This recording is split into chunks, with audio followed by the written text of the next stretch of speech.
podcast Tenju Time. Saya Dewa Ayu Prisanti Utami. Saya Haniah Nuraziza. Pada episode perdana kali ini, kami akan mengajak para audiens untuk berbincang-bincang dengan salah seorang narasumber kita, yaitu Bapak Imam Purwanto, SPD. Nah, bagi kalian yang bertanya, siapakah beliau? Jadi, beliau adalah Kepala Sekolah SMP Negeri 7 Mataram. Kami mengundang beliau untuk membahas suatu episode mengenai program menarik dan juga praktik baik SMP Negeri 7 Mataram. Kita hadirkan dia, Han. Ya, ini dia Bapak Imam Purwanto, SPD.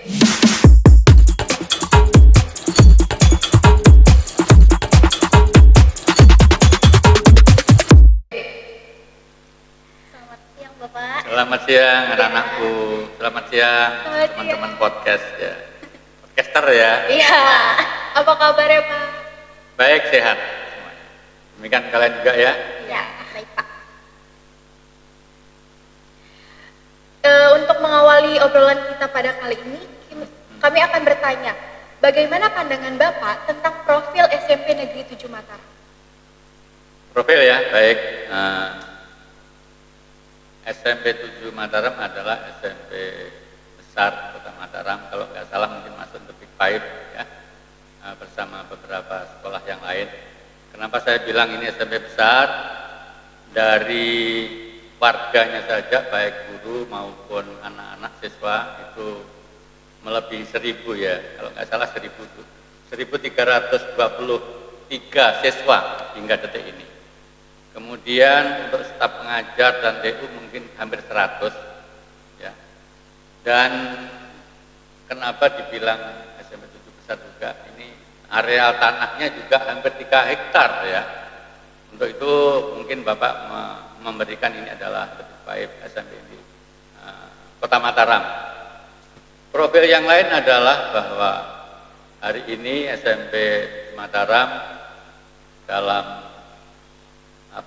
peningkatan pendidikannya sudah mengarungi 2 tahun, selama 2 tahun dalam melaksanakan kurikulum merdeka. Kemudian bahwa SMP 7 Mataram ini juga mempunyai target ya, mungkin secara umum namanya visi. Kemudian nanti ada turunnya teknis-teknisnya turunnya yaitu misi. Mungkin sekilas itu tentang SMP 7 Mataram, profil umumnya ya. Baik, terima kasih jawabannya Pak. Nah, Bapak tadi sempat menyinggung tentang visi misi SMP Negeri 7 Mataram. Ya. Bisa dijelaskan lebih detail? Baiklah, dalam dokumen 2 kurikulum kita, visi misi ini termaktub di sana, anak-anakku ya. Ibu-ibu podcast ya. Visi umum adalah SMP kita mewujudkan generasi yang maju, cerdas, berkualitas, dan berdaya saing di era global. Itu visi kita. Kemudian nanti misi-misinya akan lebih diurai lagi, yaitu tentang tadi ada 4 poin ya. Maju, kita ingin memberikan peningkatan bahwa anak-anak kita, pelajar-pelajar kita menjadi pelajar yang maju, kemudian pelajar yang cerdas, berkualitas, dan kemudian berdaya saing di era global. Itu adalah misi sekolah kita untuk menjemput anak-anak ke depan seperti itu. Oke, selanjutnya untuk menjalankan programnya, apa saja yang dilakukan untuk mewujudkan program-program dari visi misi yang bisa Bapak sebutkan tadi? Wah, pertanyaannya berat banget ya. Begini, untuk sebuah pendidikan kita punya institusi pemerintah SMP 7 ini mungkin sedikit mudah ketika kita mencari sebuah visi. Tadi sudah Bapak sampaikan apa visi kita. Kemudian misi kita apa? Turunan teknisnya gitu. Untuk mencapai apa yang menjadi sebuah visi kita. Gampang kita mencari kata-kata atau visi misi yang cantik dan bagus. Namun untuk mengimplementasikan, melaksanakan, untuk meraih ke sana cukup berat, saya pikir, sangat berat. Karena kita harus punya harus kolaborasi dengan semua warga untuk mewujudkan sebuah visi dengan tujuan-tujuan teknisnya, yaitu melalui misi. Kita harus banyak pendekatan, Hani dan Ayu ya. Namun demikian ketika sudah kita mempunyai misi, yang sudah jelas tadi itu ya, pelajar yang maju, cerdas, pelajar yang berkualitas, pelajar yang punya daya saing ketika lulus di era global, ya tentu kita harus mempunyai planning program. Tidak hanya ujuk-ujuk langsung prestasi akademik maupun non akademik datang ke kita, enggak. Ini ada banyak pendekatan. Tentu interaksi guru dan siswa ini menjadi kekuatan utama untuk memperoleh tujuan misi kita. Ketika interaksi ini bagus, insya Allah tidak akan lama lah sekolah kita itu menuju apa yang kita mimpikan, termasuk peningkatan prestasi baik akademis maupun non akademis. Nah, di sini tentu kita harus membuat beberapa pendekatan, program, kegiatan terhadap Terhadap mentalnya anak-anak kita, siswa kita. Termasuk guru kita harus siap. Salah satunya nanti akan Bapak sampaikan. Contoh, tadi Bapak sampaikan tadi harus ada interaksi dalam pembelajaran yang baik ya, yang berkualitas. Harus ada kesepakatan untuk memperoleh pembelajaran yang baik bagaimana antara pendidik, Bapak Ibu guru dan anak-anak. Nah ini kalau siswa jauh dengan guru dan sebaliknya juga guru jauh dengan siswa, artinya jauh ini secara batin jauh, tidak ada ikatan ya, tidak ada kemesraan, bukan jauh duduk 20 meter dengan 2 meter dekat mana, bukan itu ya. Bukan itu ya, Hani dan Ayu. Nah, salah satu untuk mendekatkan jarak batin antara siswa dan guru itu apa? Nah, di gerbang pertama teman-teman anak-anak kita masuk sekolah sudah disambut dalam program 3S ya, 3S. Senyum sapa. Tepuk tangan ya, kalian berdua ya. Bapak bangga kalian tahu ya, 3S itu apa? Senyum, salam, apa? Kalian mungkin merasa bangga di sana ketika banyak Bapak Ibu berjajar ya, berapa puluh mungkin jajaran Bapak Ibu itu menyambut kalian, tentu kalian pasti bangga. Dan saya pikir kalian juga dalam hati saya merasakan sebagai Bapak, sebagai kepala sekolah guru, kalian bangga disambut guru tersebut. Demikian juga Bapak dan guru yang lain ketika menyambut kalian dengan senyum yang merekah pagi. Sulit loh ya membuat senyum pagi itu, banyak hal. Bapak guru mungkin dari rumah sudah tergesa-gesa karena 7.15 kalian sudah KBM. Sebelumnya menyambut kalian dengan harapan membangun komunikasi batin. Nah, ketika ini terjadi di sana banyak kita temukan anak-anak yang contoh baju seragamnya belum lengkap, rambutnya belum seperti tata tertib, kukunya masih cukup panjang, dicat lagi, banyak hal di sana.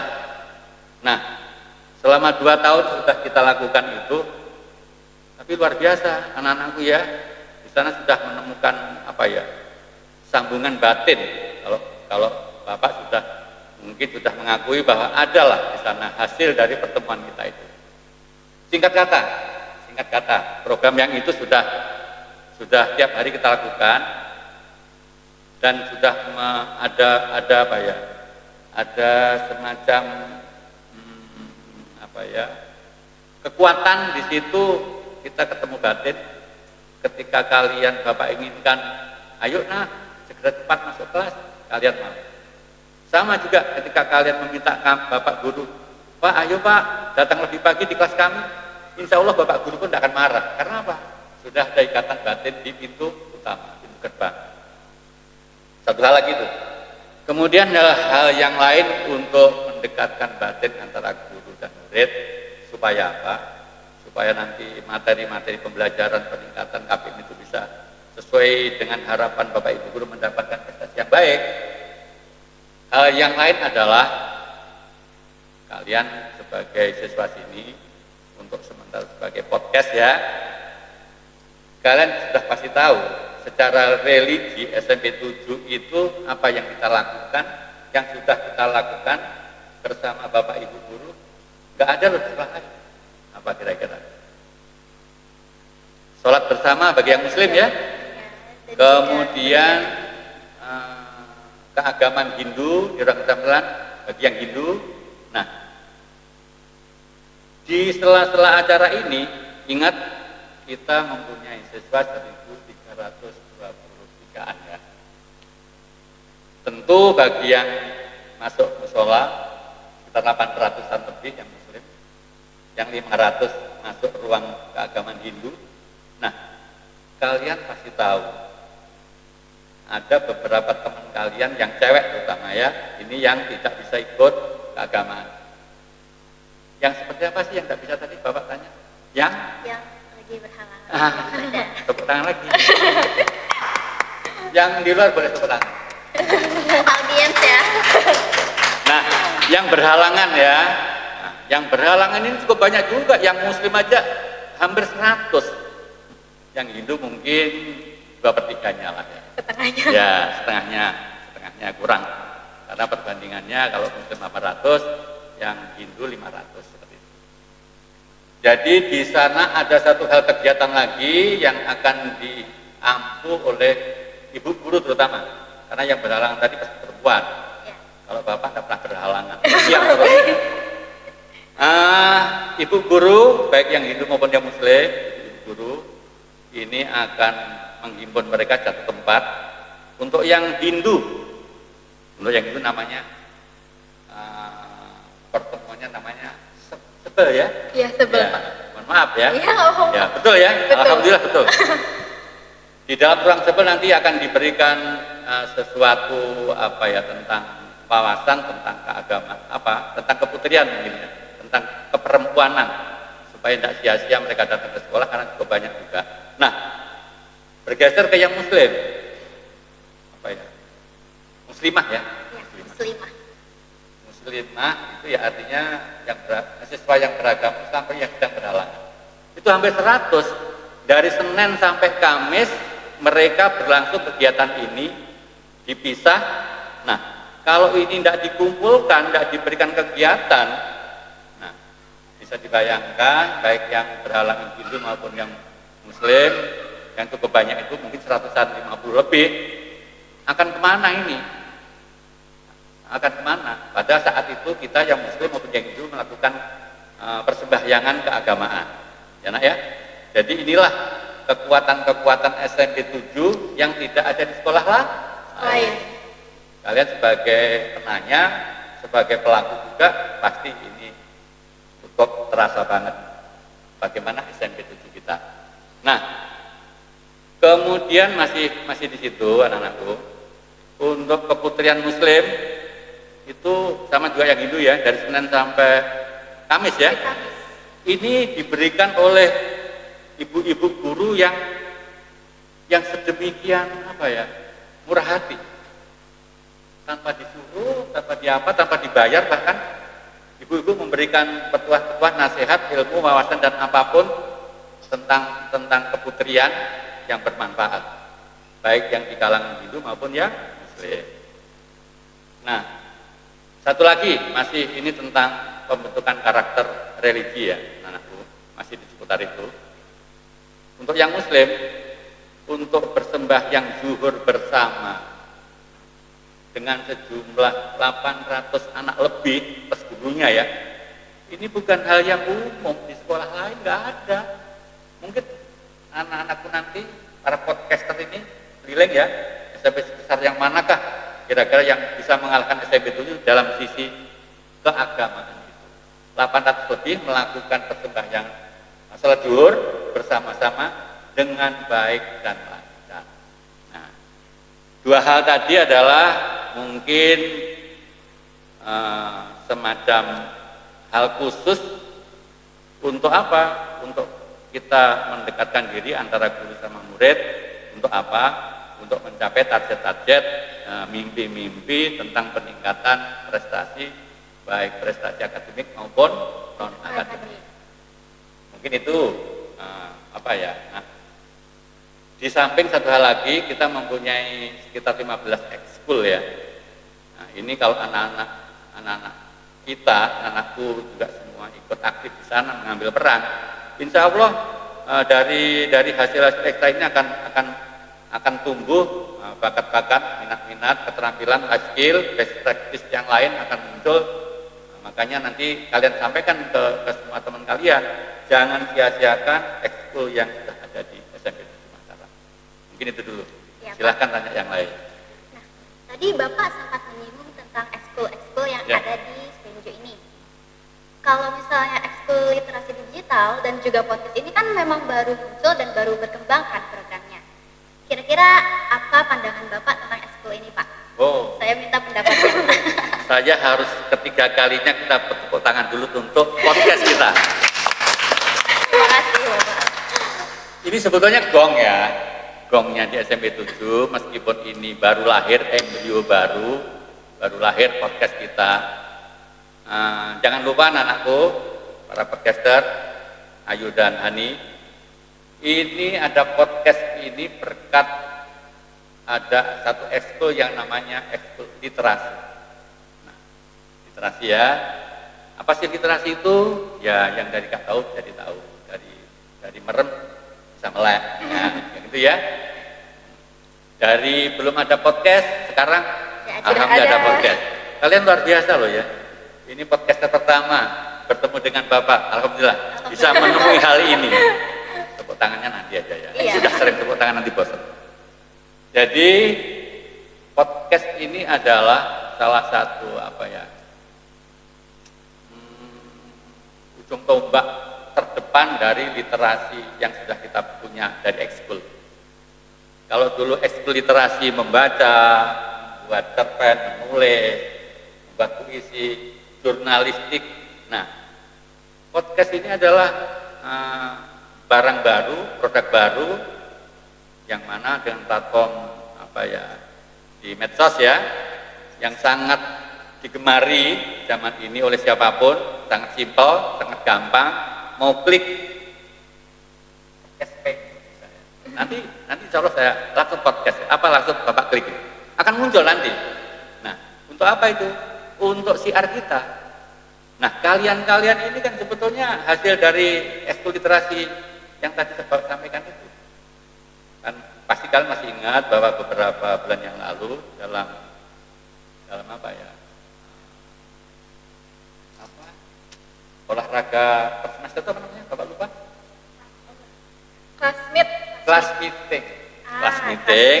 Ini salah satu produk kelas meeting kalian muncul menjadi beberapa juara podcast ya. Iya, public speaking. Nah, public speaking muncul. Nah, langsung kalian jadi untuk memandari Bapak secara pertama kali ya. Dan opening ini. Jadi ini adalah hasil dari kelas meeting yang kita adakan dari klaster dari ekskul literasi podcast ini. Ini luar biasa. Mungkin itu dulu, silakan Bapak ditanya yang lain ya. Bapak kalau nggak tanya lupa. Terima kasih pendapatnya, Pak.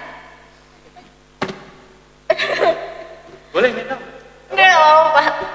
Oke, selanjutnya kira-kira tentang tantangan atau hambatan yang mungkin ketika program itu dijalankan atau visi misi itu dijalankan, mungkin ada hambatan atau tantangannya Pak ya?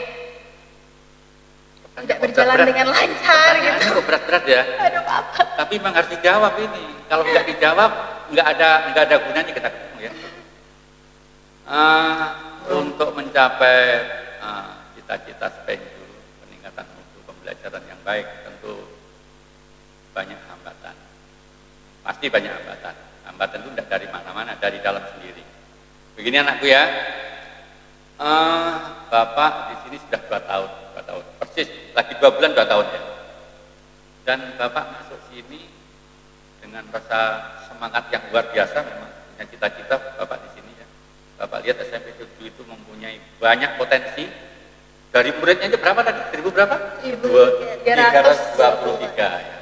Banyak kan? Gurunya TU, guru plus TU hampir 100. Luar biasa potensi. Dan teman-teman di sini, Bapak belum kenal murid saja ya. Bapak tentu yang Bapak kenal tentu Bapak Ibu guru dulu. Ketika Bapak mengenal Bapak Ibu guru tersebut dengan pendekatan yang baik, yang kekeluargaan, ternyata juga Bapak Ibu di sini ya potensinya luar biasa, hampir semua mempunyai keahlian, dan sebetulnya nggak ada yang neko-neko. Tahu neko-neko ya? Tahu. Mungkin balelo, lawan, jangan keras-keras. Guru sini baik-baik, teman kita.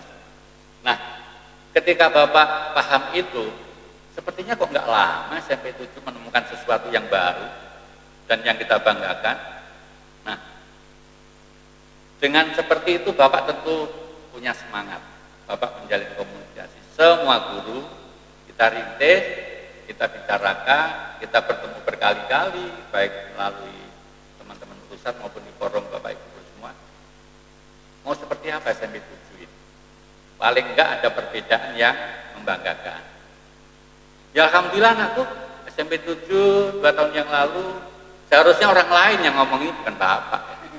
Tapi Bapak sebagai eksekutor dan kawan-kawan membantu Bapak juga, alhamdulillah Bapak sudah memberi banyak sentuhan. Nanti mudah-mudahan pada pertemuan yang lain ada selain Bapak, seperti apa sih SMP 7 sekarang dibanding 2 tahun yang lalu. Gitu ya, supaya adil ya. Tapi kalau Bapak yang ngomong nanti nggak bagus. Nanti egonya Bapak sendiri yang Bapak sampaikan. Artinya secara ini saja anakku ya, kami sekarang sudah merasa, saya Bapak, insya Allah Bapak guru yang lain, sudah merasa memiliki kalian, sudah merasa memiliki siswa. Enak kan kalau misalnya Hani, Ayu, kamu tuh murid saya. Ada juga sekolah guru yang lain, ini siswa di sekolah, tadi saat di sekolah, kalau di luar mungkin udah nehi atau nggak mau ya. Tapi sekarang SMP 7 dengan siswanya, kalian mungkin dimanapun lihat kedekatan antara Bapak Ibu guru dengan siswa itu seperti apa. Dulu mungkin banyak yang teriak-teriak marah-marah, sekarang seperti apa Bapak Ibu guru mengajak kalian untuk bersinergi belajar dengan kata yang baik, sabar, halus, seperti itu kan? Ya benar? Ya, jangan bohong loh ya, ini direkam ini ya. Benar. Ya, itulah bukan berarti nggak ada hambatan, tapi ketika kita melakukan pendekatan dan kita berunding diskusi dengan tujuan yang sama, dengan semangat yang besar bersama-sama, insya Allah hambatan itu akan hilang, nggak terasa. Itu Hani dan Ayu, silakan tanya. Oke Pak, saya ingin menanyakan tentang suatu hal yang di luar topik kita tadi. Boleh. Sekarang Tapi kan jangan pemilu ya. kalau pemilu terlalu berat Pak. Nah, jadi kan sekarang muncul kurikulum baru yang namanya kurikulum Merdeka. Iya. Saya sebagai kelas 9 dan juga Ayu juga kan belum merasakan kurikulum Merdeka itu seperti apa. Nanti saat SMA Iya ya. Pak. Kira-kira gimana sih perbedaannya dan juga pendapat Bapak mengenai kurikulum Merdeka ini? Baiklah, ini pertanyaan berat lagi ya. Tapi nggak apa-apa, kalian mumpung masih di SMP 7, silahkan bertanya habis-habisan ya. Mohon maaf untuk Ayu dan Hani, kalian sekarang di level kelas 7. Semua pasti ada plus minus ya. SMP 7 sebetulnya memilih opsi kurikulum Merdeka itu yang paling pertama di Kota Mataram ya. Tahun 2022 langsung memilih opsi yang kedua, yaitu kurikulum Merdeka Belajar dengan opsi mandiri belajar, seperti itu. Mandiri berubah ya, mandiri berubah. Jadi itu adalah langkah pertama kita supaya tidak ketinggalan, karena tahun 24 ini Mas Menteri kita Nadiem hampir dipastikan semua sekolah SD sampai SMA akan menerapkan PMM. Yaitu apa PMM? Platform Merdeka Mengajar, alias menggunakan kurikulum Merdeka. Jangan khawatir, karena ini memang masalah waktu. Saat itu saat tahun 2002 kita pilih kurikulum Merdeka, yang tentu yang kena pertama adalah kelas 7. Kelas 2 saat itu kalian ya. Iya. Nah, kemudian terus kelas 7 yang lain tahun 23 kena lagi kurikulum merdeka. Kalian kelas 3 enggak lagi karena sudah terpisah pemilihan waktunya. Tapi jangan khawatir, kita kan pakai fase-fase ya. Nah, mungkin kalian pakai fase E, ketika di SMA nanti pasti akan mendapatkan. Tinggal beberapa bulan lagi kalian SMA kan? Mudah-mudahan lulus ya. Masa podcastnya nggak lulus ya? Lulus Pak. Jadi meskipun kalian tidak kena tersentuhan kurikulum merdeka di SMP 7, tapi kalian kan sudah dilibatkan kemarin. Contoh, ketika SMP 7 melakukan implementasi dengan tema suara demokrasi, kalian dilibatkan untuk memilih kan? Iya Pak. Memilih ketua OSIS kan? Iya. Ketua OSIS dan wakil secara langsung. Di kelas kalian juga dibentuk KPPS. Luar biasa itu, kalian masih kebagian sebetulnya. Nah, hal-hal yang itulah di kurikulum merdeka salah satunya P5, yaitu penguatan profil pelajar Pancasila. Jadi diambil 7 tema, salah satunya kalian kebagian kemarin yaitu suara demokrasi. Nanti kalian akan terima banyak di SMA lah ya, jangan khawatir. Dapat ya. Jangan bilang nggak dapat, ya, masih dapat. Dan kalian juga kemarin menghambur ke halaman ketika ada dari KPU datang, kalian juga dihadirkan kan kelas 9 untuk mendengarkan itu. Nah, itu mungkin sekilas tentang kurikulum merdeka yang kalian belum kena sentuhan. Tapi sabar, kalian harus di SMA nanti supaya dapat kurikulum merdeka. Oke Bapak, terima kasih atas undangannya. Kita mengundang Bapak datang ke sini. Terima kasih, itu sebuah kehormatan mungkin ya bagi kita berdua ya. Karena kita sangat jarang sekali bertemu Bapak Kepsek secara langsung seperti ini dan mengobrol juga tentang banyak hal tentang Senju ya. Jadi kita sangat menghargai waktunya Pak. Kita tutup dengan jargon mungkin ya. Oh iya, kalian jangan lupa kan sebagai siswa, untuk kali ini sebagai podcast nggak apa-apa, tapi ingetin ya, kita punya jargon ya. Masih ingat ya? Kira-kira sebentar. Setuju. Maju, cerdas, berkualitas. Yes. Nah, Bapak ikut, silahkan ya Bapak ini. Oke. Kameranya entah Pak ya? Oh, ada kamera. Siapa nih yang ngomong? Bapak atau kita? Kalian aja lah. Kalian berdua baru bisa ya? Bisa. Gantian, biasanya kan Bapak di lapangan ya. Penju. Maju.